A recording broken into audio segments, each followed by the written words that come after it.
10 mortos e muitos feridos. Disparos planejados e precisos, sem consciência nem discernimento, feitos ao acaso, sem distinção de idade, raça ou sexo. As vítimas foram jovens, velhos, negros, brancos, homens e mulheres. Os atiradores de Washington, John Allen Muhammad, de 41 anos, e o cúmplice de 17 anos, Lee Boyd Malvo. Se nunca tivessem se conhecido, eles teriam tirado tantas vidas? Ou, de fato, nasceram para matar? Dementes. Outubro de 2002. O pavor era tão grande que os americanos não queriam abastecer o carro nem deixar as crianças brincarem fora de casa. Durante 23 dias de horror, uma série de disparos aleatórios aterrorizou Washington, e andar pela rua era como apostar entre a vida e a morte. Os dois elementos são assassinos frios. Não se importam com quem morreu. Ninguém imaginava que um homem e um rapaz estavam juntos como autores dos disparos. A população se apavorou quando soube que os tiros eram aleatórios. Tinha que lidar com o fato de que poderia ter uma arma apontada para você enquanto estava em seu carro. Eles atiravam em qualquer um. Se estivesse na rua e apontassem para você, você já era. Esses dois homens causaram um pavor sem precedentes. Lee Malvo nasceu em Kingston, na Jamaica, em 18 de fevereiro de 1985, filho de Una James e Leslie Malvo. E sua infância nem sempre foi feliz. Dewey Cornell foi o psicólogo de Malvo designado pelo tribunal. Ele passou 53 horas com Malvo em mais de 21 entrevistas na tentativa de desvendar sua mente. Em muitos sentidos, a infância de Lee foi um catalisador para o que estava por vir. Ele sofreu muita violência por parte da mãe, que impunha a obediência. Ela batia se ele desrespeitasse, não lavasse a louça direito ou não fizesse suas tarefas. E depois o abandonava.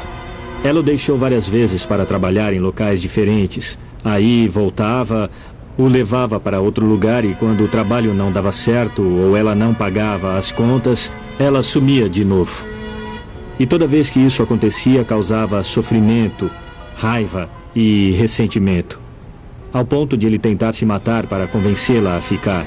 Ao longo da infância, professores, vizinhos e as pessoas notavam a grande carência que aquela criança sentia da figura paterna.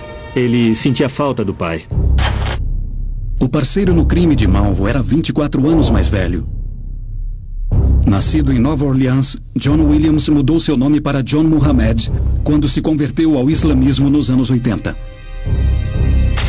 O repórter do Washington Times, John Ward, relembra os detalhes da infância misteriosa de Muhammad, que foi pouco citada no julgamento. Ele foi muito afetado pela morte da mãe quando era novo e também sofreu bastante quando era criança.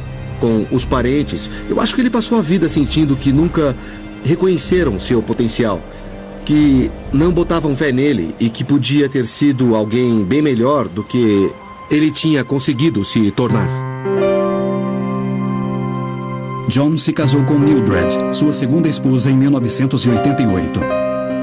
Eles tiveram 3 filhos que até então o consideravam um bom pai. O mecânico Robert Holmes conheceu John em 1985 durante sua passagem pelo exército em Fort Lewis. Eles pareciam uma família perfeita. Eles se conheceram e acabaram se casando, e então nasceu o pequeno John. Depois vieram as 2 meninas na sequência, sabe? Ele tinha um jeitão de conquistador, mas ele estava sempre preocupado com a família. Ele era um pai rígido, do mesmo jeito que eu sou.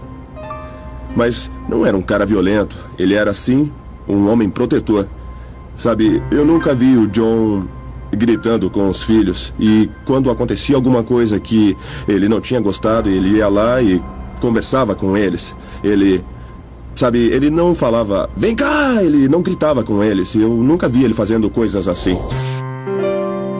Alguém que também presenciou pessoalmente o amor que John expressava pelos filhos foi Jerry O'Neill, barbeiro dele por mais de 11 anos. O John nunca levantou a voz para os filhos aqui dentro da barbearia. Eles sempre foram educados. Ele falava e as crianças respondiam, Tudo bem, tá bom. Sim, senhor. Sim, senhora. Durante grande parte do casamento, John foi engenheiro de combate da Guarda Nacional. E quando ele estava fora, sentia muita saudade dos filhos. Ele não gostava do serviço militar, mas tinha se comprometido com aquilo e era um meio de sustento para ele e a família durante aquele período da sua vida. Ele aprendeu a manejar armas. Era altamente treinado em táticas de artilharia. Não se sabe exatamente o que a experiência no Golfo acarretou, mas se falou em danos neurológicos por substâncias químicas. A esposa contou que ele estava diferente quando voltou e se tornou mais nervoso e misterioso. Ao deixar as Forças Armadas, John começou a se ressentir contra o país e o exército. Até que, por fim, se revoltou com a esposa. Então, um dia ele mudou, sabe? Ele parecia o mesmo comigo, ele continuava igualzinho comigo, mas tinha alguma coisa nele que não era o mesmo John de sempre. John Mohamed se tornava cada vez mais imprevisível. Amável uma hora e perigoso em seguida. O John que os amigos conheciam era diferente do John que a esposa Mildred temia. Ela tinha medo do John. Eu lembro que ela disse que ele tinha ameaçado matá-la. E eu perguntei se ela era capaz disso, e ela disse que sim, se ele tivesse a chance. Ela estava com muito medo dele. Até que a situação chegou ao limite e o casal se separou. O casamento acabou e ele pegou as crianças da ex-mulher. Estava revoltado porque foi deixado, mesmo não tendo sido leal a ela. E eu acho que as crianças passaram a ser a única coisa com um significado maior na vida dele. Então foi aí que ele levou os filhos para o Caribe, ilegalmente, e começou a ganhar dinheiro falsificando documentos para as pessoas de lá. Foi no Caribe, em outubro de 2000, que o solitário Lee Malvo achou a figura paterna que sempre procurou. A mãe de Lee Malvo estava desesperada para ir aos Estados Unidos.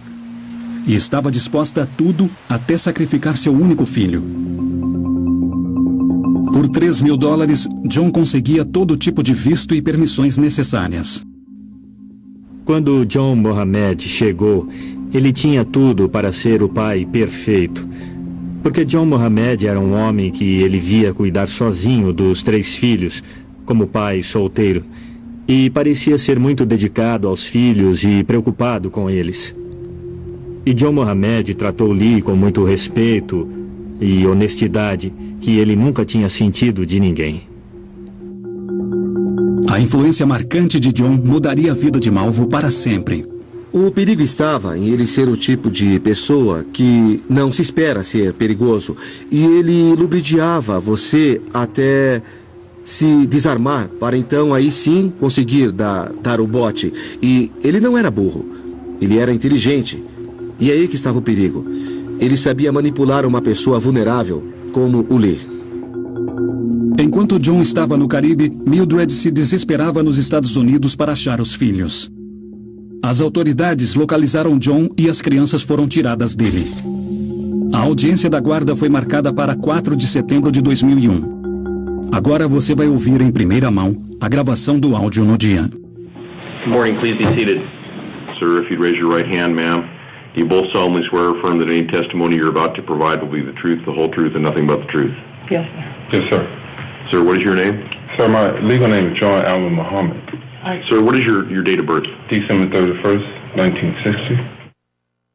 Ele pensou que era só ir ao tribunal e dar a versão dele. Mas quando ele chegou lá, disseram que não estavam lá para ouvi-lo, que ele estava lá somente para devolver a guarda dos filhos para a mãe deles. John não teve a chance de convencer o juiz de que era capaz de criar os filhos. O advogado de Mildred cuidou do caso. Can you please tell me what's going on? There is a parenting plan that was entered by the court on October 6, 2000, last year. I'm not aware of it. So the children were never missing. According to the court's order, they're going with mother. Are you telling me the reason why I don't have my children and won't be able to keep my children because I don't have the proper paperwork yet? The orders have said that mother had sole residential placement, care, and custody of the children. E quando ele voltou, ele não Ele não estava nervoso, porque na verdade eu nunca vi o John nervoso, se irritando a ponto de arremessar as coisas. Eu diria que ele estava mais, sabe, deprimido com tudo aquilo, sabe? Ele ficou bem chateado com toda aquela situação. You do have an opportunity to express your side of the story for the court to hear it. All right? And until it's done, I'm not able to see my children. Your visitation is suspended. A decisão do tribunal abalou John. Ele não admitia ser impedido de ver os filhos novamente. Incapaz de compreender a decisão do juiz, John buscou ajuda legal com o advogado John Mills, que concordou em assumir o caso. O John era um típico pai preocupado que ficou perturbado pela decisão do tribunal. Ele não entendia o que havia acontecido. Mas quando expliquei o caso, então ele se dispôs a seguir o sistema, na esperança de que pudéssemos acertar as coisas novamente. Os efeitos dessa decisão mudariam não apenas a vida de John, mas de outras 23 pessoas inocentes. E provavelmente foi isso que o enlouqueceu. Perder a guarda das crianças arrasou John. Ele ficou com raiva e deprimido. John viu em Lee Malvo alguém que precisava de uma figura paterna. Alguém para ensinar e moldar. Alguém que ele transformou em uma máquina de matar. John jurou se vingar da ex-mulher. Mas até onde ele estaria disposto a ir? John Muhammad, um dos atiradores assassinos de Washington, perdeu a guarda dos filhos em setembro de 2001.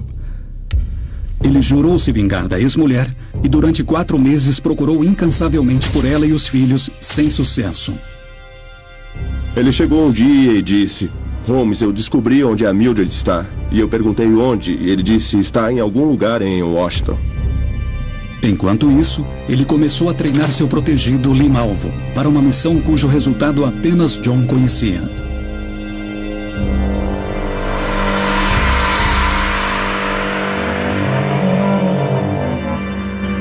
Ficou bem claro que ele amava e admirava John Muhammad. Malvo o adorava e morreria por ele. E considerava Muhammad um líder, um pai. Um indivíduo que ele acreditava que lideraria uma revolução política nos Estados Unidos. John achou que estudar seria importante para Lee, por isso o matriculou no colégio Bellingham. Sua matéria preferida era desenho, e ele se revelou um ótimo artista. Sua amiga de sala, Chrissy Greenwald, lembra bem do Lee. Ele era bem amigável, mas não necessariamente extrovertido. Ele não tentava fazer amigos, não era do tipo que falava muito da vida pessoal. Nessa época, os dois ficaram com um amigo, Earl Dancy. Ele viu um lado de John que mais ninguém viu.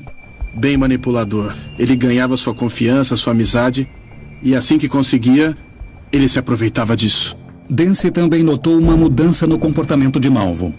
Vivia nervoso, sempre nervoso, irritado. É de se esperar que um adolescente seja assim, mas ele tinha muita ira acumulada, sem motivo nenhum. Aos poucos, a educação de Lee ultrapassou os muros da escola. Todo dia, depois da aula, John ensinava Lee como atirar em um campo de tiro. John ficou obcecado com a mira de Lee. Depois de um certo tempo, ele trazia os alvos que ele treinava para mim, e eu percebi que ele ficava cada dia melhor. Até que um dia ele atingiu um alvo com perfeição. Uma vez o John disse que o Lee atirava melhor que ele. Muhammad também ensinou a Lee tudo a respeito de armas de fogo. Isso ficou claro durante uma discussão na aula. Teve uma vez que assistimos o filme Platoon, aí no final alguém perguntou que tipo de armas eram aquelas. Aí ele levantou a mão e sabia exatamente que armas foram usadas. Ele até as listou. Foi estranho. O menino que nunca falava, sabia tudo sobre armas. Lee foi incentivado a ver filmes como Matrix e brincar com jogos de tiro. Especialistas concluíram que foi um plano para garantir que o jovem prodígio estivesse pronto para os eventos que viriam. Ele gostava de jogos que fossem cheios de adrenalina, sabe? Jogos que empolgavam de verdade. Além de muitos exercícios, a dieta dos dois era bem rigorosa. Eles faziam um tipo de dieta especial porque tomavam uma coisa para purificar o corpo. Eles comiam mel e bolacha salgada. Eles acreditavam que deviam comer só uma vez por dia e que assim seria mais eficaz para o sistema digestivo. Em 16 de fevereiro de 2002, 2 dias antes do aniversário de 17 anos de Malvo, John Mohammed deu a ele sua primeira aprovação. John estava nervoso com uma amiga de sua ex-mulher, Ayla Nichols, e enviou o jovem aprendiz para matá-la. Lee não sabia que a sobrinha de 21 anos de Nichols, Kenya Cook, estava em casa. Ao abrir a porta, Cook foi baleada no rosto com um único tiro. Malvo cometeu seu primeiro homicídio. De fevereiro a outubro de 2002, eles circularam pelos Estados Unidos, roubando e matando pessoas conforme seus desejos e necessidades. Por fim, chegaram em Washington, local que seria palco de uma das maiores ondas de tiros do país. Na manhã de 3 de outubro de 2002, o horário de pico estava no auge. As rodovias do anel rodoviário com 100 quilômetros de extensão que circula a capital estavam lotadas. O sargento Roger Thompson foi o investigador principal do caso. Ele conhece bem cada cena do crime. Havia muitas pessoas. E um dos detalhes mais estranhos deste caso é que ninguém, mesmo com tantos olhos e ouvidos, com tanta gente no local, ninguém os viu atirar em ninguém. Mohammed e Malvo dirigiam pelas ruas até acharem um possível alvo. Depois de se posicionarem, Mohammed vigiava o volante enquanto Malvo ia para trás. Erguia a almofada do banco traseiro e passava para o porta-malas. O primeiro alvo foi o jardineiro de 39 anos, James Buchanan, também conhecido como Sonny. Sua irmã Vicky o descreve como um homem bondoso. Sonny era o caçula. Ele era meu melhor amigo e trocávamos segredos e... Ele adorava viver e adorava ver as pessoas. James Buchanan aparava o gramado aqui nesta parte e andava naquela direção. Malvo aguardou por trás da mira da arma com a respiração controlada. Assim que Mohammed deu a ordem, ele puxou o gatilho. O cortador de grama continuou seguindo. Aí ele correu por essa calçada e entrou no estacionamento da concessionária e desmaiou, na frente de 2 funcionários. A bala se alojou entre a omoplata esquerda e a espinha de Sonny. Ele foi para o hospital, mas morreu horas depois. Assim que eu entrei, ela estava com os documentos dele. E eu soube que não era bom. Foi como um pesadelo daqueles que você não consegue acordar. Mas ele não seria a única vítima a morrer pelas mãos dos atiradores naquele dia.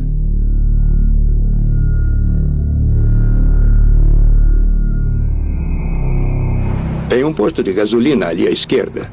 E o carro dele estava no meio daquelas 2 bombas ali em frente, de frente para a loja.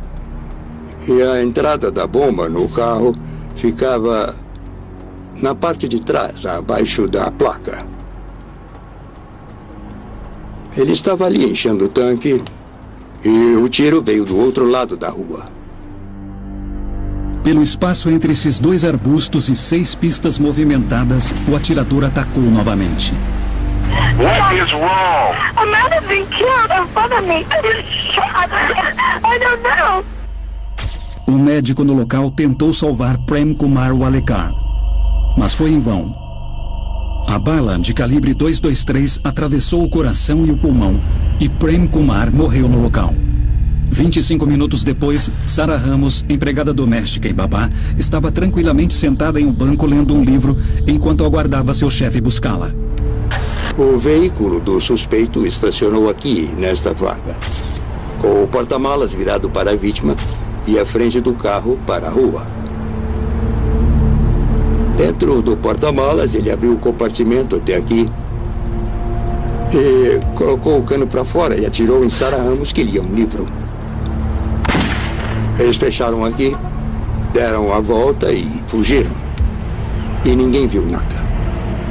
A distância do veículo do atirador até Sarah Ramos era quase a mesma dos outros disparos que foram efetuados naquela manhã, lá na região de Washington. Era entre 70 e 80 metros, às vezes mais perto e às vezes mais longe. A bala atravessou ela e também a janela de vidro do restaurante. Conseguimos recuperar um projétil pequeno que batia com o rifle. Uma hora depois, Lori Lewis Rivera, de 25 anos, foi baleada enquanto limpava o carro em um posto de gasolina. 12 horas depois, Pascoal Charlotte, de 72 anos, foi morto ao atravessar a rua. 5 pessoas mortas. Várias vidas afetadas para sempre. Mas era apenas o começo para 2 homens com uma missão de causar o máximo de caos e devastação possível. A polícia ficou perplexa e sem respostas para dar à comunidade abalada. Não sabíamos o que fazer. Nós realmente não estávamos prontos para aquela manhã. Crianças foram trancadas em salas de aulas sem poder chegar perto das janelas. Não havia movimento nas ruas, passeios escolares, nem eventos esportivos. A vida tinha parado. Your children are not safe anywhere at any time. Os disparos aleatórios em Washington impediram as pessoas de fazerem coisas simples do dia a dia, como encher o tanque do carro. Assim que souberam que alguém foi baleado em um posto de gasolina e depois aconteceu o mesmo em outro, as pessoas fizeram de tudo para não serem atingidas. Elas voltavam para o carro enquanto abasteciam ou tentavam se esconder e abaixar assim para não serem atingidas e olhavam ao redor para ver se ninguém atiraria nelas. Dr. Evan Nelson é um psicólogo que avaliou mais de 400 casos de homicídio. Ele explica o que podia se passar na mente dos assassinos. Houve um grau extraordinário de planejamento. Acredito que isso diferencia esse caso de outros em que fazer planos não é o essencial. A verdade é que boa parte dos assassinatos só leva 30 segundos de planejamento. Parte desse planejamento intenso incluía o uso de experiência e treinamento militar de Mohamed como mecânico, para modificar seu Chevrolet azul escuro de 1989 conforme a necessidade. O especialista em cenas de crime, Ralph Dania, mostra com exclusividade os ajustes que eles fizeram. A parede corta-fogo foi retirada para poder esconder a arma ou para alguém passar do banco de trás para o porta-malas. Nessa posição, com um sinal ou aviso, a pessoa sentada aqui podia virar de lado, levantar o assento com a mão enquanto o motorista virava, segurava um tempinho até a pessoa passar.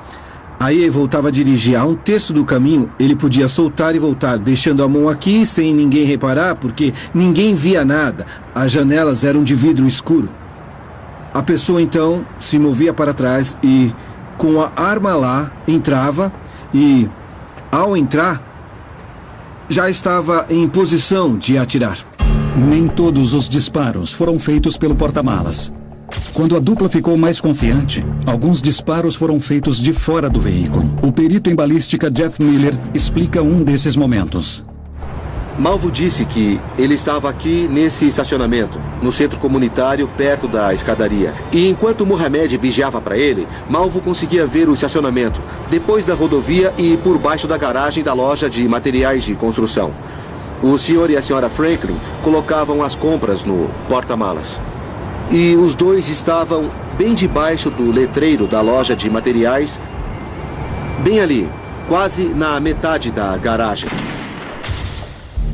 A bala acertou o lado esquerdo da cabeça e, ao sair, fragmentou o interior, causando um ferimento traumático na cabeça.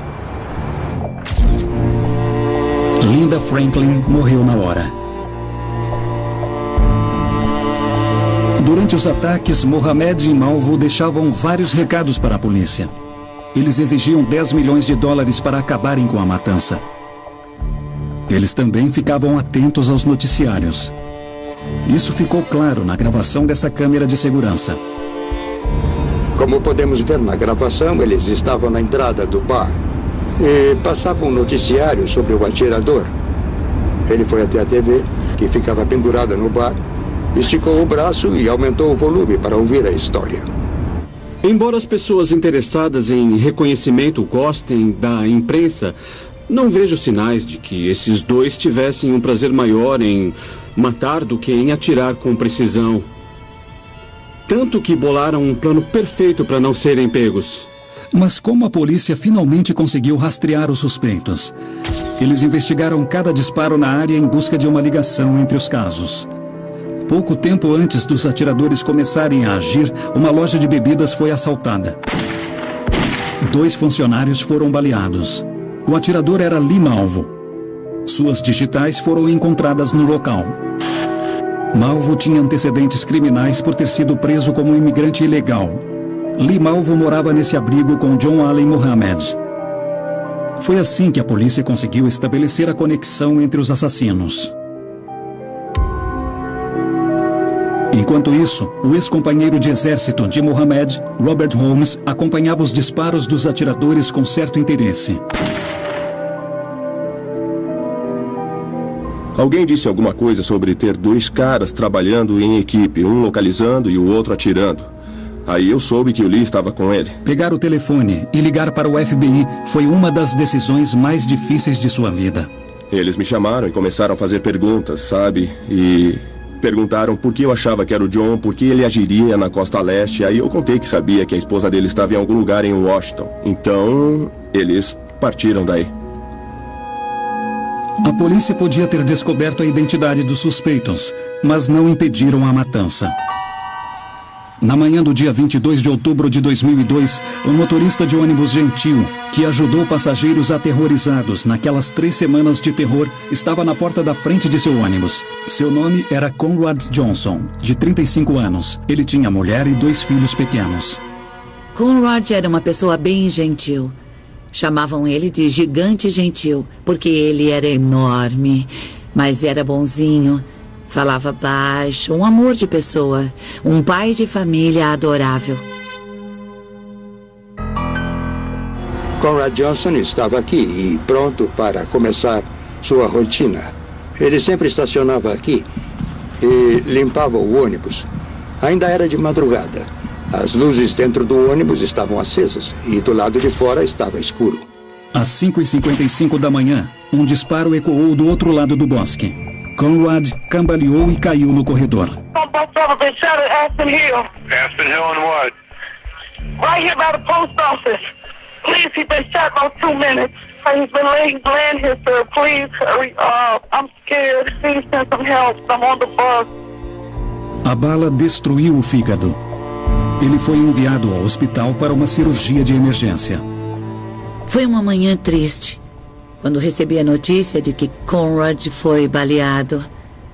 E sabia que era o atirador.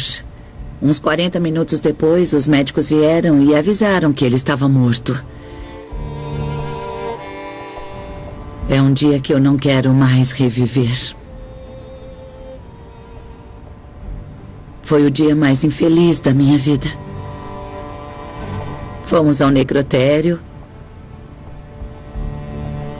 E quando eu o vi lá deitado...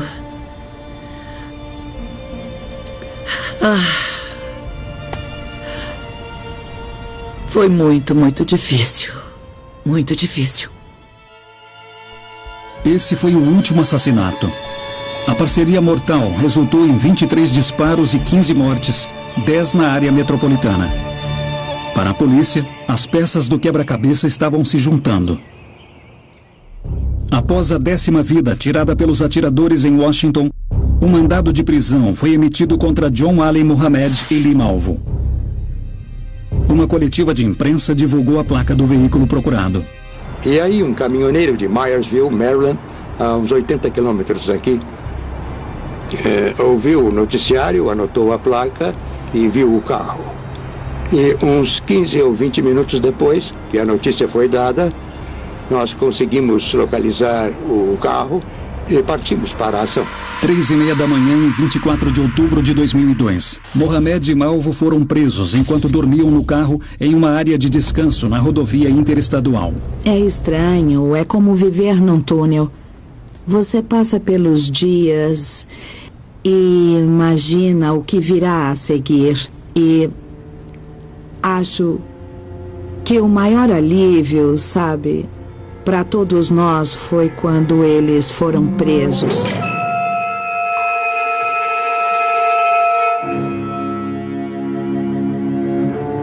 Um dia eu estava vendo o jornal e disseram que eles foram presos. E acho que não vi os rostos, ouvi os nomes só. E aí eu fiquei pensando, de onde eu conheço esse nome? Limalvo. Não é um nome tão comum assim. E eu fiquei pensando de onde eu conhecia aquele nome. E quando finalmente eu lembrei, eu fiquei bem surpresa. Não era possível. Aquilo tudo era bem estranho. Como esse mundo é pequeno. Esse cara estudava na minha sala e tinha matado 13 pessoas. Mohamed e Malvo foram presos e o carro foi inspecionado. A polícia encontrou evidências circunstanciais cruciais.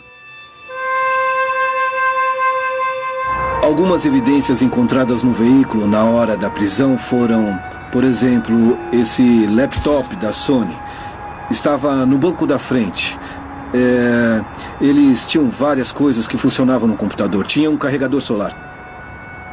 Não sei bem como funciona, mas tinham... Além do laptop, eles guardavam os registros das atividades e também das áreas que julgavam importantes.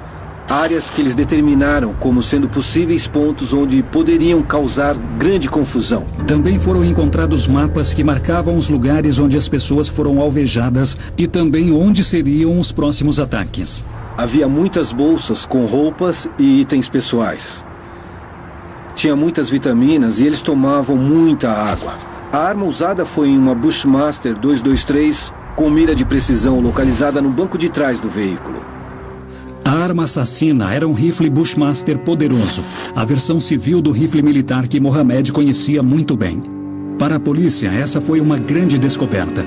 A balística confirmou sua ligação com pelo menos 11 dos disparos. Se não tivessem encontrado, Mohamed e Malvo poderiam ter sido absolvidos. E surgiram mais provas. Foram as digitais de Malvo que encontramos no rifle. Foram as digitais do Malvo que encontramos nos recados.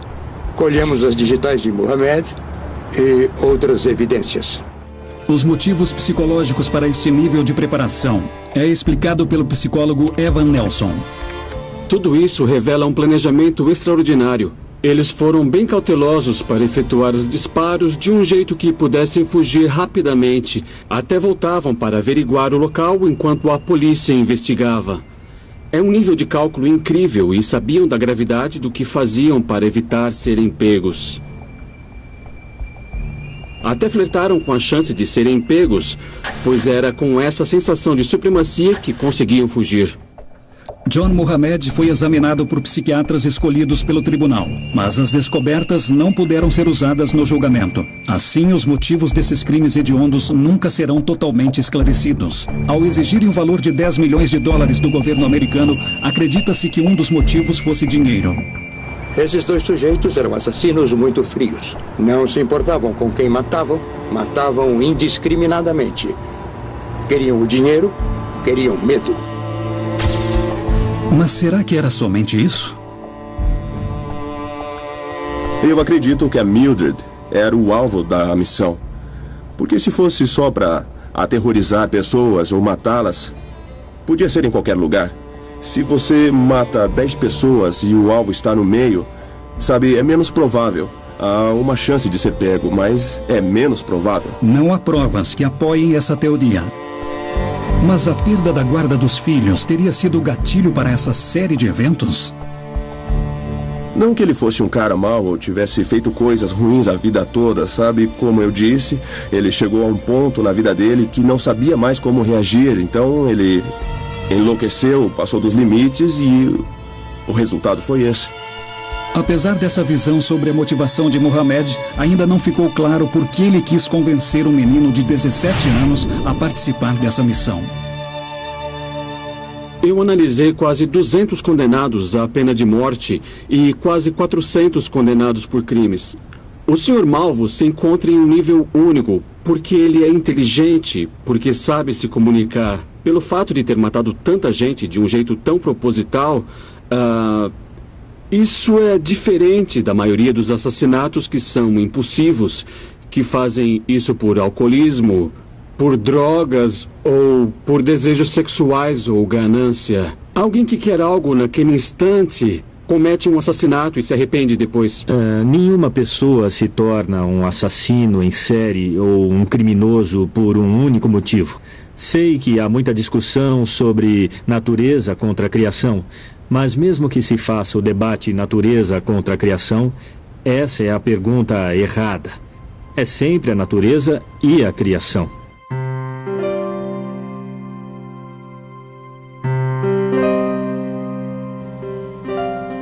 Na cidade você quer agradar os adultos, você quer se dar bem em tudo que fizer para os adultos, porque você mesmo busca crescer e quer ser aceito por eles. E isso é bem claro, afinal, John cuidava do Malvo e ninguém mais se importava. Lee contou ao psicólogo que se ele quisesse entendê-lo, deveria ver o filme Matrix. O personagem de Keanu Reeves foi escolhido por um mentor mais velho e carismático para liderar uma revolução contra um domínio cruel que escravizou a humanidade. Claramente havia um sentimento contra o sistema e deve ter sido por isso que ele se identificou com o personagem Neo dentro do Matrix. Acredito que para um jovem idealista de 17 anos, esse foi um modelo de referência que serviu de inspiração. Há evidências bem claras que a exposição contínua à violência como diversão acaba deixando os jovens mais frios, fazendo com que achem que a violência é uma forma válida de resolver problemas. Os ensinos radicais de Mohammed eram frequentemente impostos na cabeça de Malvo e tiveram um papel importante no treinamento. Ele sempre fazia discursos políticos quanto à necessidade de derrubar a sociedade. Ele parecia um indivíduo que fazia parte de um partido secreto, ou talvez um culto. Alguém que sofreu lavagem cerebral. Malvo seria um assassino caso não tivesse conhecido Mohammed? Basicamente, Lee Malvo matava porque John Mohammed queria que ele fizesse isso. Os que acompanharam as investigações discordam. Não, nada de lavagem cerebral. Nós vimos muito bem o que se destacava em cada um deles. Sabemos que Mohammed agia por conta, Malvo agia por conta, e ele sempre teve chance de parar. Em minha opinião, não foi lavagem cerebral. É um caso de um jovem determinado a aprender coisas e um adulto determinado a ensinar. Acho que o jovem Malvo encontrou alguém que venerava e adorava e escolheu seguir, diferente de lavagem cerebral. Não digo que foi lavagem cerebral. Acho que não. Não digo que ele já nasceu um assassino. E também não digo que foi culpa do ambiente, porque eu nasci na Jamaica. Todos meus filhos nasceram na Jamaica. Meus 3 filhos mais velhos nasceram na Jamaica. E eles não são assim. Embora Lee Malvo tivesse apenas 17 anos na época dos tiroteios, foi condenado à pena de morte. Na verdade, cabia aos advogados de defesa explicarem por que Lee Malvo tinha feito o que fez e se apresentassem no tribunal provas da infância de Lee, de sua criação, provas de que a influência de John Mohammed o afetou, o dominou e o doutrinou. Creio que o júri decidiria que Lee Malvo não merecia a pena de morte, mesmo que fosse culpado e condenado à prisão perpétua. Dewey Cornell ainda tem contato com Malvo. Ele reparou mudanças dramáticas no rapaz desde que se afastou de Mohammed. Lee Malvo passou de um tipo de soldado ensinado a seguir um roteiro para um menino de 17 anos que ficou mais jovem, mais adolescente. Sua expressão facial mudou, sua conduta mudou e agora o que nós temos é um menino preso. A infância que Malvo perdeu foi encontrada, mas ele foi condenado a 6 prisões perpétuas consecutivas sem chance de condicional. Enquanto isso, John Ali Mohammed ficou na prisão de Virgínia e aguarda a sentença. Após a prisão, John Mohammed ficou em silêncio, com exceção de alguns dias no tribunal, quando optou por se defender. Fiquei bem triste e pensei, ele está se defendendo, ele poderia fazer perguntas para nós, e para o banco das testemunhas. Acho que a parte mais difícil para muitos dos familiares das vítimas foi vê-lo se levantar e interrogar pelo menos uma das testemunhas. Ele se dirigiu a Paul Larufa, que foi baleado no estômago. E eu acho que foi bem difícil para o Larufa falar com o cara que atirou nele e o traumatizou a 1,5 metro de distância. E ele disse que estava lá, sabia o que tinha acontecido, mas não fez nada, não faz sentido. Como ele poderia estar lá e não ser o responsável? No começo foi difícil. Ficar lá sentada na mesma sala com essas 2 pessoas que tiraram a vida do meu filho foi muito difícil para mim. Eu tive que sentar lá por 2 semanas ou mais com Mohamed e eu olhava para ele, mas ele nunca olhou para mim. A polícia nunca conseguiu provar que Mohamed puxou o gatilho em nenhum dos 23 disparos. Ele foi acusado pelo argumento de causador dos disparos. Ou seja, se o suspeito for um cúmplice direto ou elemento causador dos disparos, ele assume responsabilidade. O rifle deu a ele poder sobre a vida e a morte e sobre o jovem necessitado que encontrou no Caribe. John Allen Mohamed foi sentenciado ao corredor da morte em Virgínia e foi morto por injeção letal em 10 de novembro de 2009.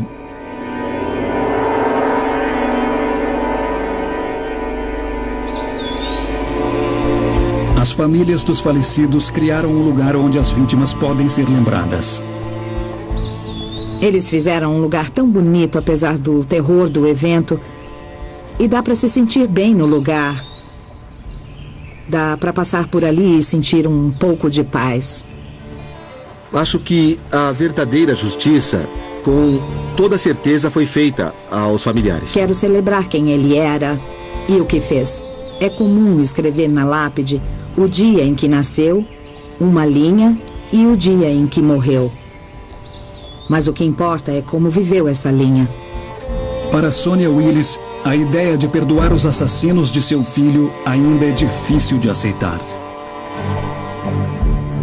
Eu tentei. Eu tenho que admitir, eu me considero uma pessoa cristã. E orei por isso. Mas, sabe, aquela coisa de perdoar e esquecer? Como eu posso esquecer? Eles tiraram algo que era muito, muito importante para mim. Talvez um dia eu consiga.